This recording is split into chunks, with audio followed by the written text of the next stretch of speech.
جو لوگ فیئر یا دلیر ہوتے ہیں انہیں بالکل بی ٹیمز کی ضرورت نہیں ہوتی ہوگی اور وہ اس طرح نہیں سوچتے ہوں گے، لیکن چونکہ اسٹیبلشمنٹ کو بہت اچھی طرح سے پتہ ہے کہ اس نے یہ حکومت اور یہ پورے کا پورا سٹرکچر فارم 47 کی مدد سے پہلے کھڑا کیا اور پھر اسے 26ویں آئینی ترمیم کا سہارا دیا اور پورے کے پورے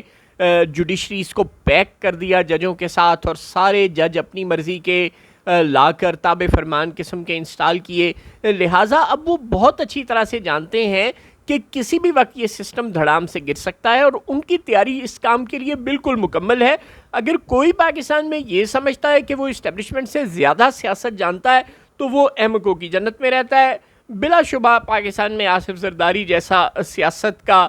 شاطر ترین کھلاڑی موجود ہے، لیکن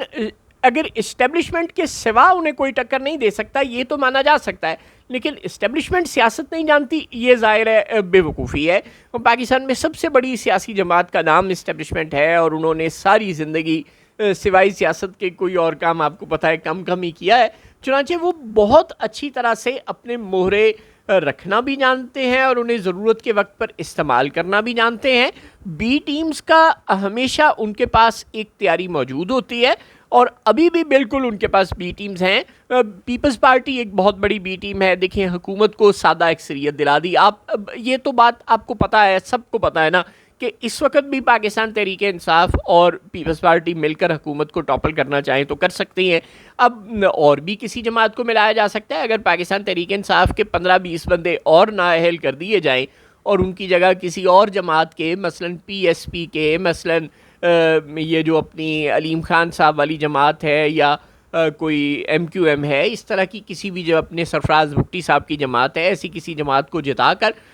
چاہے پی ٹی آئی کے ساتھ کچھ لوگوں کو ملا کر کچھ حکومت بنانی ہو یا پیپلز پارٹی کے ساتھ ملا کر کچھ اور کو حکومت بنانی ہو، سب کچھ ممکن ہے۔ دنیا میں سب کچھ ہو جاتا ہے اور پاکستان میں تو بہت کچھ ہو جاتا ہے۔ اب یہ بھی نہ سوچا کریں کہ فلاں پارٹی کے پاس اتنی سیٹیں ہیں، فلاں کے پاس اتنی، ہو سکتا ہے نون لیگ سے لڑائی ہو جائے، نون لیگ کے 15 بندے نااہل کرا دیے جائیں، سکندر سلطان راجہ اپنا ہے، سرفراز ڈوگر اپنا ہے،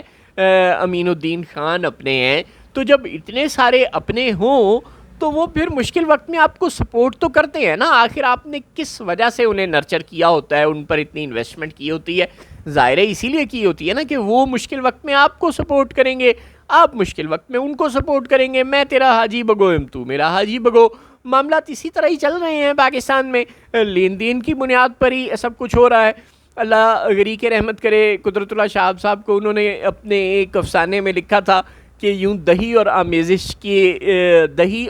بیسن کی آمیزش سے ایک اسلامی مملکت کی، دنیا کی سب سے بڑی اسلامی مملکت کی بنیاد رکھی جا رہی تھی۔ اب یہ دہی اور بیسن کی آمیزش کا کیا مطلب ہے، اس کے لیے آپ سے گزارش ہے کہ ان کا یہ افسانہ خود ہی پڑھ لیں، اس کو سنانے کی، اس کی وضاحت کی تو فقیر میں ہمت نہیں ہے۔ بہرحال پاکستان میں بدقسمتی سے مفادات کی بنیاد پر ہی سب کچھ ہو رہا ہے، ہمیشہ سے ہو رہا ہے، یہ کوئی نئی بات نہیں ہے، اس لیے بالکل بی ٹیم تیار ہے۔ اب آپ کو چاہے برا لگے کہ خدیجہ شاہ بیچاری کو تو سزا ہو گئی ہے، لیکن اسے کیوں کہا جا رہا ہے، لیکن وہ بہرحال آصف نواز صاحب کی نواسی ہیں، اور وہ بہرحال سپریم کورٹ کی جانب سے قائم کیے گئے ایک کمیشن کا حصہ رہ چکی ہیں۔ پھر آخر کیا ہو گیا کہ اچانک ان کو 5 سال کی سزا سنا دی گئی، شاہ محمود قریشی صاحب بری ہو رہے ہیں، تو بالکل ایسی بی ٹیم موجود ہے with in the P T I جس کو، یعنی کہ عمران خان اور یاسمین راشد اور اس قسم کے جو زیادہ ناخلف الرشید قسم کے لوگ ہیں، میاں محمود الرشید، اور خاص طور پر اپنے عمر سرفراز چیمہ صاحب جو بیچارے 3 میں نہ 13 میں خام خواہ مار کھا گئے، ان لوگوں کو چھوڑ کے جو زیادہ جذباتی ہیں،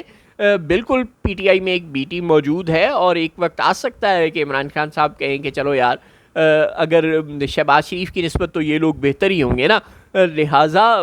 باہر آنے کا راستہ اگر یہی ہو کہ ان لوگوں کو پہلے اقتدار سونپا جائے، پھر یہ متی بن کر ہمیں سرو کریں، اور پھر ان کی حکومت بننے دی جائے گی، اور پھر آہستہ آہستہ خان صاحب کو اور باقی لوگوں کو ریلیف ملے گا، تو بالکل ایسی کوئی سیٹلمنٹ ہو سکتی ہے۔ یہ بالکل آؤٹ آف کویسچن نہیں ہے۔ جس طرح معیشت کا برا حال ہے، جس طرح سرفراز ڈوگر صاحب نے 4 دن میں سارے وکیلوں کو اور پوری سول سوسائٹی کو اور سب کو اپنے خلاف کر لیا ہے، حکومت تک کو ان کو ڈیفینڈ کرنا مشکل ہو رہا ہے. جس طرح محسن نقوی صاحب نے 4 دن میں ذلیل کروا کر رکھ دیا ہے انٹرنیشنل کمیونٹی میں پاکستان کو یہ کرکٹ کے معاملے میں, اور جس طرح سے فلڈ وکٹمز دہائی دے رہے ہیں, پورا ساؤتھ پنجاب جس طرح سے چیخ رہا ہے, یہ سارے آثار بالکل ظاہر کر رہے ہیں. اب ہما بلاول کے سر پہ بیٹھے, قریشی صاحب کے سر پہ بیٹھے, خدیجہ بی بی کے سر پہ بیٹھے, یہ تو ٹائم ول ٹیل, لیکن بی ٹیم بہرحال موجود ہے. اب اس کو کس وقت گراؤنڈ میں بھیجنا ہے اور کس وقت ٹیم اے کو گراؤنڈ کرنا ہے, یہ فیصلہ ظاہر ہے اہل قوت ہی کریں گے.